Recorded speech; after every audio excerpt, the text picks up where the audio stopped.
Hey, Fanboy Nation. This is your pal Daffy Duck, and you're watching. We're watching You're watching Fanboy. Fanboy, A fanboy, etc. Fanboy Nation. Dot, I assume Tom.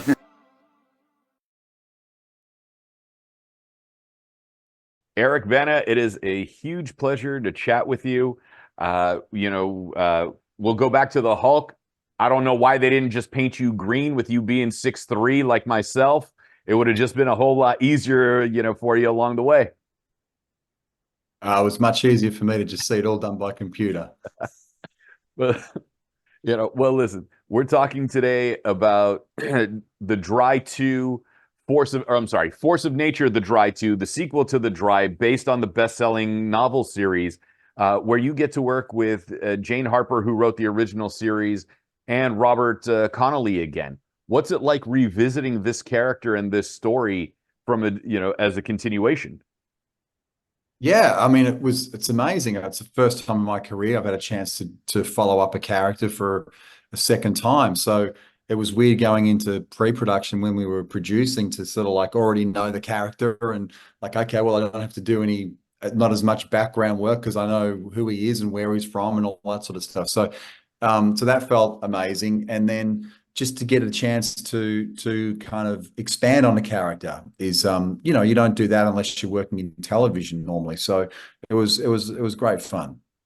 Well, it looked like you had some tremendous, enjoyable moments, especially with the natural lighting that's going on, the aspect of being in the woods and the thriller itself. When you get to do something like this, obviously Troy was mostly shot outdoors and then on green screen in certain aspects. But here you are, in nature, using natural light more so than any other type of lighting. How exciting is that to have that level of realism in telling this story, and then going back and seeing the final product with the music and all the Foley sound effects added in? Yeah, it's amazing. Look, I really don't like filming in studios. I don't like the energy that comes from it. So day for day, shooting natural light, being outdoors is always my favorite.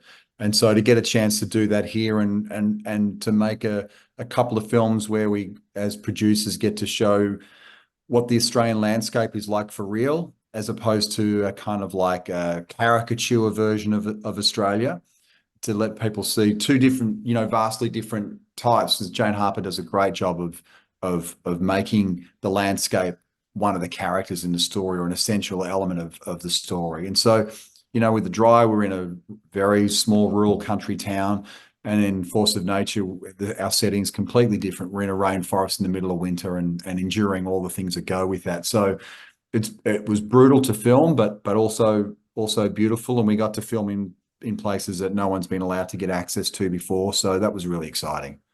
I think people forget that Australia is this giant continent the size of the United States, and that we only think either Sydney, Melbourne, or the outback, and that most of the continent is trying to kill you with all the different various reptiles that you have there. Yeah, numerous times a year. I always say, I feel like Australians, the core part of our character comes from the fact that nature tries to kill us 3 or 4 times a year, and so we're just used to being beaten up and understanding our place in the pecking order. With adapting Jane's books and to film, obviously it's not the same medium and you can't go, chapter for chapter, shot for shot.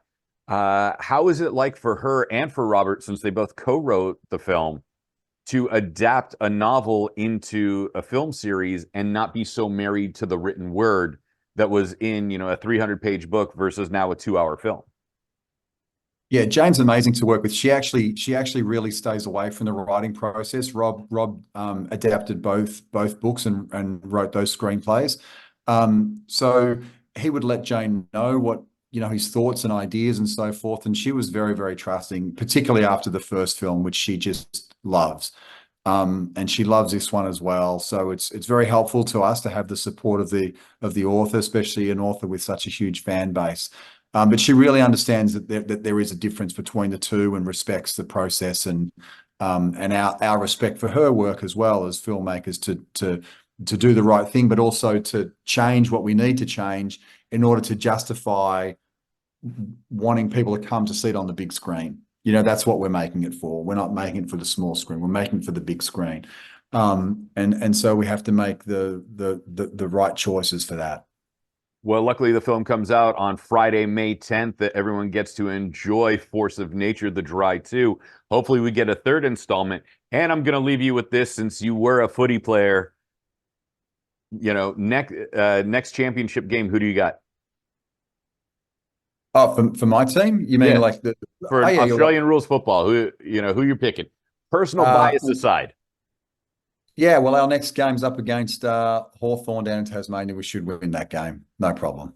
All right, Eric Bana, it's been a great pleasure chatting with you. Congratulations on Force of Nature, The Dry 2, again in theaters on Friday, May 10th. Hopefully, I'll get to see you face to face. Cheers, mate. Nice to talk to you.